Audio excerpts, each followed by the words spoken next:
Money and tax problems don't seem to spare Rishi Sunak even in the new year. The British Prime Minister has ordered an investigation into a wealthy ally's murky tax dealings as he again vowed integrity in his government. This comes after the Conservatives suffered a huge loss of face with Boris Johnson's scandal-plagued tenure. And now, Rishi Sunak also is dodging opposition barbs. Sunak has ordered an investigation into Conservative Party Chairman Nadhim Zahawi, who he sacked from the post of Cabinet Minister. Nadhim Zahawi was found to have been in serious breach of the Ministerial Code. Zahawi, who was a minister without portfolio as the chief of the governing Tory party, had faced fierce pressure in the recent days to quit over questions about his finances after it emerged that he had agreed to a penalty settlement with His Majesty's Revenue and Customs, or the HMRC department. He reportedly settled a 7-figure demand from the tax authorities with a fine for late payment when he served briefly as Chancellor of the Exchequer last year under Boris Johnson. Sunak appointed Zahawi as party chairman and cabinet minister without portfolio when he entered the 10 Downing Street in October.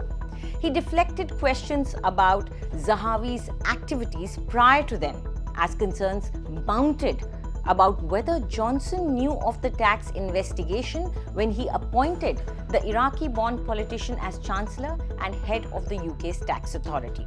Does the Prime Minister agree that any politician who seeks to avoid the taxes they owe in this country is not fit to be in charge of taxpayer money? Mr. Speaker, what I'm standing up for is proper due process. That's why we have an independent advisor. It's right that the independent advisor conducts his investigation. That's how we will ensure accountability, and that's what I will deliver. Earlier resisting the demand for sacking, the Prime Minister instead commissioned a probe by his newly appointed Ministerial Ethics Advisor, Laurie Magnus, conceding that clearly in this case there are questions that need answering. Zahawi welcomed the probe and insisted he did nothing wrong in the tax case, which stems from his co-founding of the successful polling company YouGov in 2000.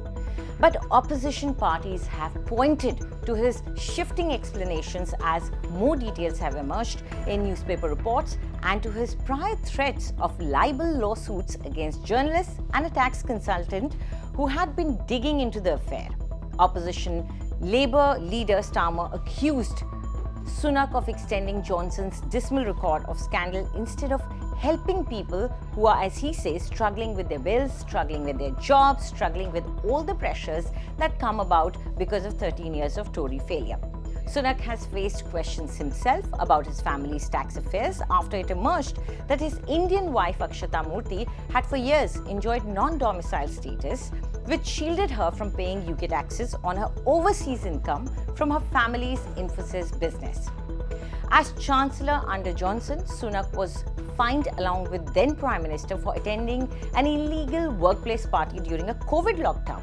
The Partygate scandal was one of the several that brought down Johnson. On entering number 10 in October, Sunak vowed integrity, professionalism and accountability at every level of the government.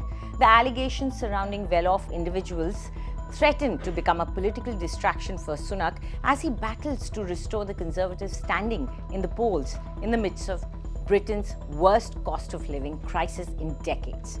Do tell us what you think about this video in the comment section, and for more news updates, subscribe to India Today.